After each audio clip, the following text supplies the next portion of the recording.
in many occasions we saw the importance of this tiny move h7, h6 for black's defense and counterattack. And of course black could play h6 immediately, or play its after castle, e3, and now h6. Why h6 considered to be a great nuance that is a bit more precise than playing castle? Because after castle, white quite often played queen c2, and now after h6, white could consider take on f6 and then playing e4, just straight on without actually playing e3. So that's one of the options. And after castle queen c2, if black takes on c4, then white could play e4, c5, and now taking on c5, queen a5, e5, knight d5, bishop takes c4, knight c3, and then castle. That's actually how I played my game with Anatoly Karpov in Sevilla in March, in our World Championship match, game 20, and gained quite a substantial plus, but the game still ended a draw. So queen c2 also offers black options to play b6, or to play even knight e4. So trying to get to a structure of Lasker defense. But if black wants to play h6, it's a conventional wisdom. It should try it at move 5. So h6. We already looked at bishop h4, and we understand, it's probably most conventional way of playing. But of course, white considered of taking on f6. Why not to take on f6? And maybe even now to play e4. In fact, e4 was played a few times by Romanishin quite successfully until Yefim Geller. By the way, another big name, a man who eventually switched from King's Indian to Queen's Gambit and became one of the greatest specialists, who was playing himself very successfully, and also I think played a key role of teaching Anatoly Karpov to become a big specialist of this opening as well. So, worth saying a few words about Geller's roles in the Queen's Gambit. One of the most creative minds in the history of chess openings, dedicated his strengths and efforts to find new ideas in Queen's Gambit declined, and he was always successful. So just shows, in my view, it just shows that there are no dull openings, there are no bad openings, there are no quiet openings. It's all up to our determination and passion and ability to find new ideas everywhere. So, and after the e4, knight e4, Geller unleashed once move knight c6. And after knight takes f6, queen f6, queen d3, which was a Romanishin's idea, waiting for castle and then putting queen on e4, winning time for bishop goes on d3, Geller played b6. b6, queen e4, bishop b7, knight e5, long castle. Knight takes e6, rook d6, knight e7, king b8, and this game was the end of Romanishin's idea with e4 and queen d3. So quite an amazing development of the quiet opening. Black actually castle long side. Could hardly imagine. So instead of e4 immediately, white in this position tried all sorts of moves.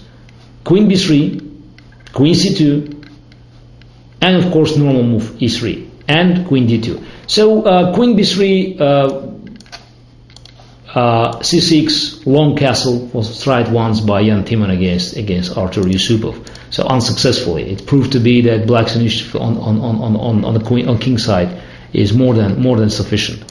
So one of the lines that requires serious investigation is an idea to play queen d2. And again, all these queen's moves, they're not making a lot of sense, because white is trying to play e4 without playing e3. So it's always trying to sort of win a very precious time in the opening. And after e4, white would control more space and will have a very comfortable game. So one of the key games for the line with queen d2 was game 21. I played against Anatoly Karpov. It's in our match 84-85. So I played on took on c4, and after e4 I played c5, and immediately attacking white's white center. And after e5 I played bishop e7, d5, ed5, queen takes d5.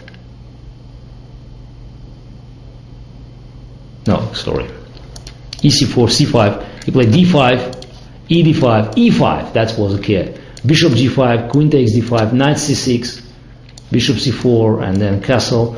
And that was probably the end of this line, because Karpov gained no advantage, and then later he switched to normal continuation. So neither queen b3 nor queen c2 or e3 or queen d2 promised anything for white. So the main line remained e3, logical move e3, and after castle, here white tried again. Queen c2, queen b3, queen d2, and of course traditional rook c1.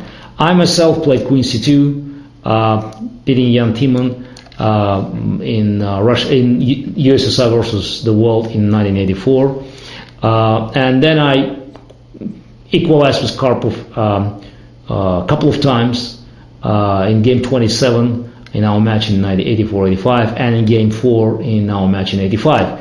Ironically, I lost both of the games, having comfortable, nice positions where I would have to make a draw easily. I either was slow or too complacent, and eventually lost both of them. In one game I played c5, dc5, and d takes c4, which is good enough, and after bishop c4, queen a5, castle, takes c3, queen c3, queen c3, b3, knight d7, c6, bc6. This position black lost. I can hardly believe it, looking at this position now. And in the second match, after after queen c2, I showed one of my novelties play knight a6, and that probably was the end of the queen c2 line, because it proved to be more than efficient. Black actually organized c7, c5, and got a very, very comfortable game. So Karpov played, I think played here rook d1, c5, cd5, ed5, dc5, queen a5, and I'm not sure, in fact, how we actually managed to no, it was dc5, queen a5, cd5, knight takes c5, and he played queen d2 here, and after rook d8, bishop e2,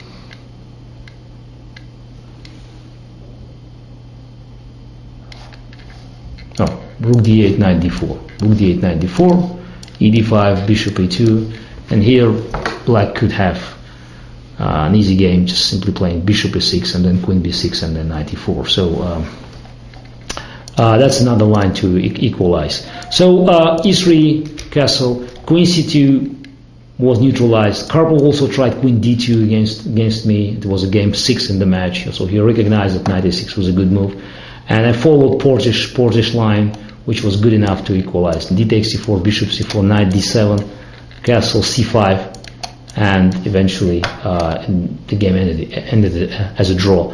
And this line queen d2 also disappeared. So the one of the lines that remains is queen b3. It's played, still played recently, because then black probably should go c6, and after rook d1, white keeps a little pressure. Knight d7, bishop d3, and here b6 that Karpov played against me with black was, in my view, not enough to equalize. So queen b6 is also probably not very good. So black probably should play something like either a6 preparing b5, or to play g6, bishop g7 as Kramnik played recently. So in my view, the position is offering very little for white, because black's position is very, very solid. So one of the most important lines in this variation was rook c1. White develops the pieces, and after c6, bishop d3, knight d7, castle, dc4, bishop c4, e5.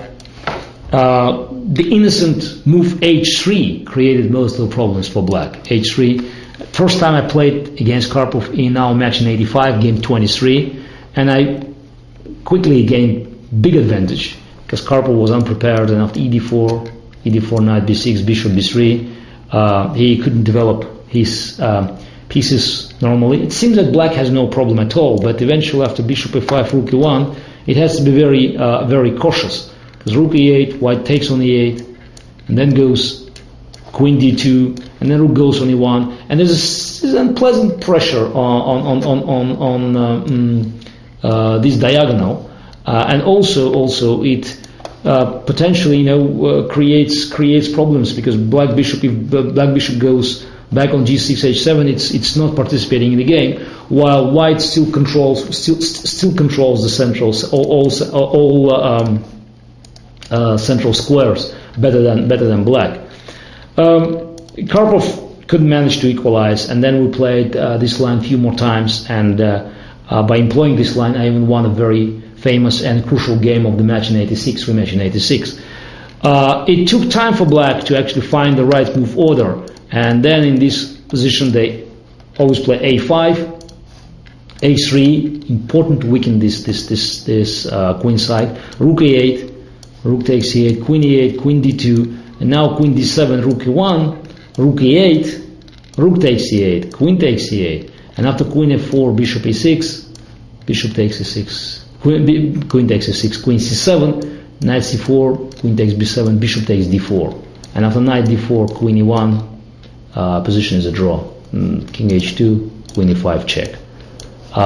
So that's the main line that was discovered, and white tried to improve but never succeeded. So it seems that this line, it leads to not a forced draw, because white had a number of options to deviate and just to create a little bit of pressure, but it's not enough. So that's why eventually line with bishop takes f6 not virtually disappeared from the practice of the strong grandmasters, but not often seen in the big tournaments.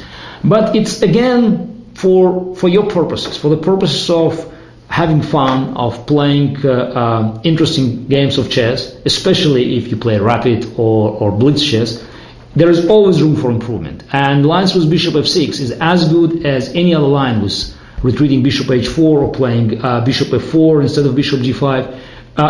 Every time analyzing these games, especially if you have a computer and you know how to surf with the machine in these endless lines, you could find a small improvement that could be good enough to win a game, and or at least to play a very entertaining game and to enjoy yourself.